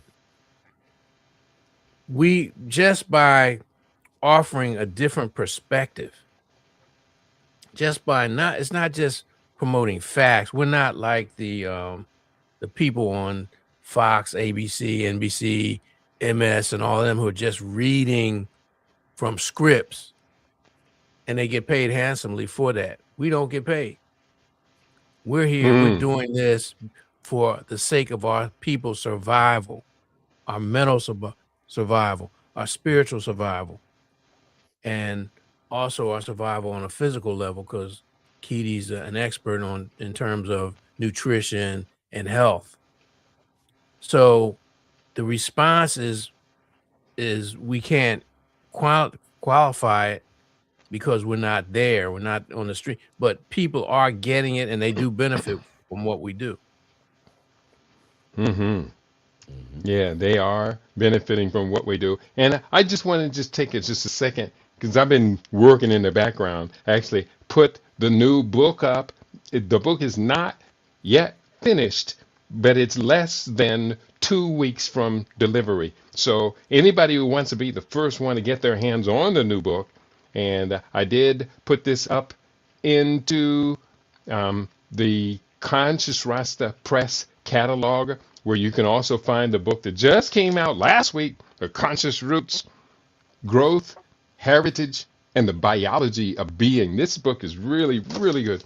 But I did to put the new book up. And I'm also going to just share this one page right now. I was talking earlier, and this was not, I didn't have it up in the slideshow, but I wanted to put this up here. This is dealing with the injectables and the DMPA injectables and lead mobilization. The hidden link, DMPA injectables and lead. It says they're injecting it, it's causing estrogen suppression, which is what it's intended to work. But the estrogen suppression causes our bones to get fragile. And the bones, when the bones are a reservoir for toxic lead, over 90% of lead in the body is stored in the bones. Here, let me just make this a little larger. Can it get larger? It doesn't want to act right. But the bones are stored, the bones store the toxic lead. So therefore, this injectable makes that lead break free, entering the bloodstream, increasing a 18% higher blood level concentration, and the lead affects the brain, the heart, and the blood and the kidneys, etc. And the high risk population are those being injected. So bear with me. Oh, there it is. It's getting larger. And but this is serious. So we're going to have a serious mobilization of our people, movement of our people. Bob Marley's birthday was 2 days ago, birth anniversary. 2 days ago, Bob Marley's birth anniversary. And I cannot help but think whenever I hear Bob Marley, I'm thinking about that song, Exodus, movement Hmm. of Ja people. Yeah, people. I had And my program on Harambe, the Digital Underground. His theme, get up, stand up for your rights. That mhm, was my theme song. Mm. that's right.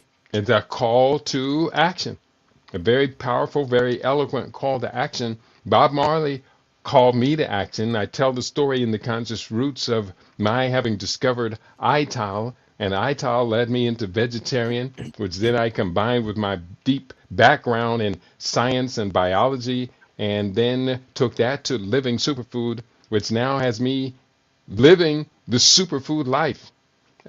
Just yesterday, brag moment, just yesterday, in 3 sets, I did 1,000 push-ups. I broke my 3 set record this past week of 1,100 in 3 sets. One set of 400, the next set was 350, and the third set was 350. I think that was 1,100 in those 3 sets. Hey, I can remember the day when I first did 100 push-ups in a single set. I remember around my 60th birthday, I was in a group and I did 72 push-ups with the group standing around watching, and everybody said, "Oh, wow, wow, wow, wow, wow." Little did I know that I would be doing 3 sets of push-ups. How many days in a row have I done over 300? Yesterday was 325 plus 325 plus 350. Yes, the day before that, 300 plus 250 plus 225. That's almost a lazy day now. Mm. But we're doing okay. We're going to enjoy our longevity and a vital longevity. If you want to do it, go that pathway. Discover ITAL food and then keep discovering, keep pushing it further, further, further as far as your brain can comprehend. And then your body will say, free your mind and it's going to follow. Free your Shit. mind and your push-ups will follow. There you go. Let's begin to wrap it up. We're going to we got down to our final statements. A couple more comments. I see Eddie, he asked the question, are we headed for recession or are we there now? I think we're being gaslit by Trump about the economy, affordability, all of that.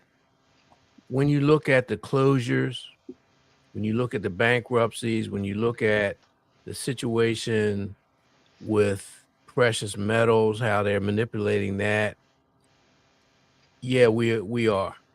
In terms of when you look at the layoffs, when you look at real productivity in this country, I would say we are. Brother Dwara? Let me ask you a question, actually, which I feel will be more fruitful.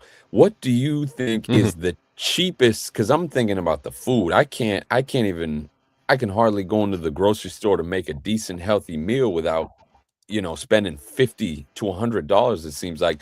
So in your opinion, not to put you on the spotlight, what do you think is the most cost-effective yet but highest nutritional ingredients that one can buy right now to make a meal? I feel like that'd be the best way to kind of approach that question. Well, let me give you what I do. I'm very strict about my meals. In the morning, I will have chia pudding with fresh fruit. That's very inexpensive.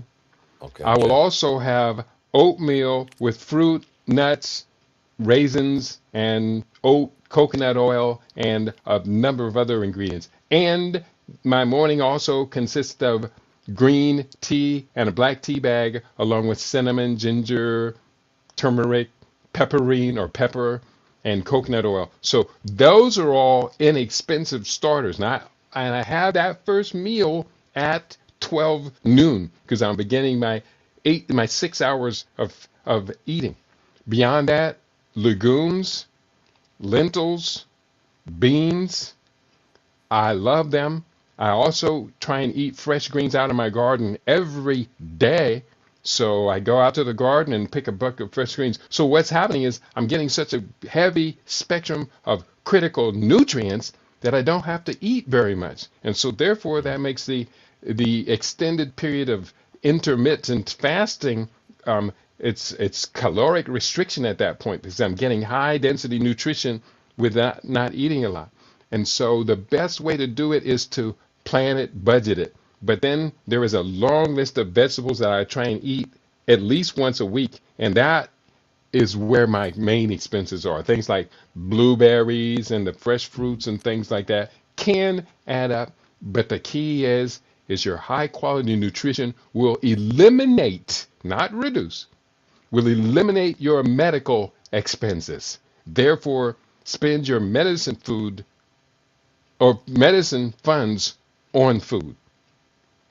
Right. I'll say, let food be thy medicine and medicine be thy food. Yeah, we don't have to do any of that thither, thy, or thee stuff. Come hither. Come hither, come thither. And Nguvu says beans, seeds, oatmeal, tea, grow your own food from non-GMO seeds. It can be done. Just don't need to be, you just need to be deliberate and patient. Beans and black recipes. Queen Mother is typing something. And black beans, I love all my beans. I love my frijoles. I love my black rice. She was writing. I love my black beans and black rice. I love the black people. I eat that with too. The other thing, I think we need to get back into growing our own foods. Our ancestors had victory gardens during World War II when they were rationing, because we forget the government was rationing a lot of things. We also have to relearn how to preserve and can. They call it canning or preserve. Those things. They will help us, and also just not be so dependent, because we are totally dependent. When you look at our communities, our urban communities, they're food deserts. They're grocery store deserts there. And unless you have transportation to go somewhere, and even the produce junctions, or I don't know what you call them, what they call themselves around a country, but a lot of them are suspect because some of those that are close to our communities get the leftovers, or the quality is not the same as out in the suburbs. So That's you have right. to be aware, and sometimes all we can do is give the information. That's right. Baba, Go ahead. sorry. You want a closing statement? Yeah, I'll make a closing statement. I know we're short on time. Real quick, I just want to say Baba Junius mentioned food deserts. Baba Chike Akua reminds us that the converse is food swamps, in that there is an overabundance of poisonous, toxic, unfresh food. And then my closing statement is to buy and read, to share and gift, to implement and utilize Baba Kiti's books. So he put the link up. I will be purchasing 3 copies today of The Conscious Roots. All right. So I'm challenging all our listeners to match me, or do whatever you can. And then lastly, let us become living griots. Let us become local messengers and community journalists, so that we share the vital information that we obtain from this invaluable and priceless resource known as LIB, Living in Black. Ashe. I say, very powerful indeed. There is a final question I'll get to. Rory asks, how would you explain game theory to a high schooler? I won't be able to explain it the way I would explain it to a college graduate or a doctoral student. I have learned to teach it from Yale and Harvard University. That's where I learned my latest on game theory. So it can get very sophisticated. I would just say it's akin to a sporting event. You have to have opposing teams in the sporting event. Each team comes to the contest not only prepared with its own strategies, but they have studied the other team as well. Each one expects to come away with a win, and with that win, there will be a set of gains that they anticipate to be permanent. But so you can explain it as a sporting event. But if the child is more sophisticated, then go to chess. Explain it like a chess game, a big chessboard. The world is a chessboard. So chess is also highly recommended for people who want to master game theory. Baba Junius, did you get your final statement in for today? Last thing I wanted to talk about it, but we don't have time. I'll encourage our viewers and our listeners to look up on your search engines, your browsers, dopamine overload. And I'm putting that out there because the way to, it's a form of addiction. So it's like, people, places, and things. What you have to do is you have to cease the behavior that is triggering the addictions, whether it's social media, gambling, alcohol, things like that. So look it up, because we are seeing the consequences and the results of dopamine overload in our society all around us. Awesome. I want to thank you for your participation, Baba Junius, Brother Dwara. We are always impressed with your level of comprehension and mastery of your own personal disciplines. And so I can only, as a Baba, a respected elder, and a Jelly, I would only encourage you to keep unfolding. Let your flower explode upon the world. We have very great confidence in you and the generations that you will be instructing in our best method. And on that note, I learned from the best. That's right. You do learn from the best. That's right. And so on that note, I want to thank you all for tuning in today to LIB Radio. Once again, I think we did a good job of giving our people what they need. Give the people what they want when they want, and they want it all the time. Who was that? Who did I just quote? I know it's a popular song, but I don't. Not That sure. was Dr. Funkenstein. That was Parliament Funkenstein. Give the Okay. people what they want when they want, and they want it all the time. And on that note, thank you for tuning in today to your favorite. We aim to be your favorite. We are LIB TV. We are living in black.com. Peace and prosperity to each and every one of you. Watch it now.